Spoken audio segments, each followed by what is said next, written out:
Assalamu alaikum wa rahmatullahi wa barakatuh. Munga mwa programu ya timene timakati kukuma ndi manyo muslimsi anthu amene adalowa kumene Islam.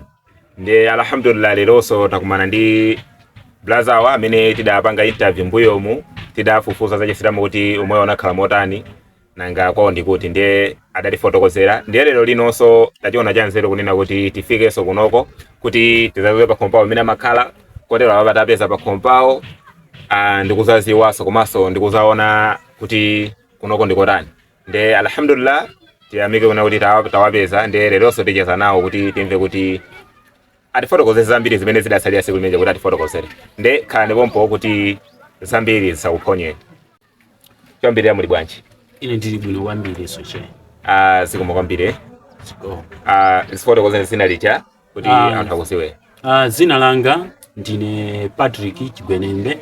Munga mmene ndidafotokozera mbuyo mucha mutandipeza maka pa program imeneyi yoyendera manyo muslimu. Mene zina lini mucha. Chabwino ineyo program imene ya New Muslims pamwe pano tikuyenderani kukulimbikisani tidakumana kumene kuja apaso takumana ndinokondera motani kamene kuti pankhani ya program imene mukunyadira motani. Program imene ichayo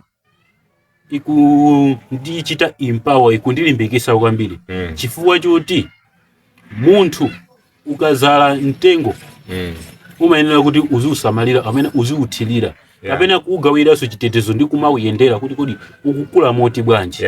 Ndi pamene ine ndinazapeza maphunziro a Chisilamu kuphunzisidwa ndikuziwa bwinobwino Chisilamu kuti kodi ndichani ndikumasatira inonso kupezeka zoti nkutenga gawo kubwera kumandiyendera chimene chonacho nanga ndi chinthu cha mtengo wapatali chifukwa chili kubwera kwanu kokha kunandithandizira ine kulimbikisika choncho kubwera kwanu potengera ndifunsola ndikuyankha kuti ndinalimbikisika kuchokera pamene pachapo mpaka na pano mpaka na lero kufika pa ndakhala ndikulimbikisika. Okay, chabwino. Ndeno mwina kupali anthu ena amene program yangu iona kumambiriro ina ya sadaonene ndiye choyambirira inuyo muzifotokoze kunena kuti mudali mpingo wanji. Okay.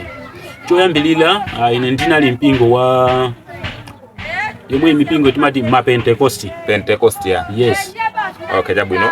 Ndeno kwambira munali mpingo wa Pentecost umene ndi mpingo umene mudayambira kumuli mwana umene kuti makolo anu umene owete. Okay, mbuyo mubeta pimpirapo mpingo yosiyana koma ku Pentecost ko ndikomwe ndinakhazikika kwa zaka zingapo ya kumene koko tisogolera makala timacha kuti aprofeti koma zaka za mbuyo muso ndapempherapo mpingo wa Topia omwe kupezekera kumpasa boma la Phalombe.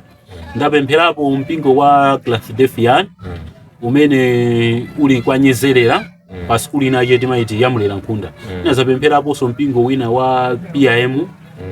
Ndinazapempherapo so church cha Mboni za Yehova. Ndimo vira mpingo ambiri. Rapina mipingo ambiri potengera ndimo imene umayendera stage timasintha malo kukhala apa nditi kapita kumene kameza kuti mwina mpingo watu umwe tinali kuti basic nditi ma ita gawo lina.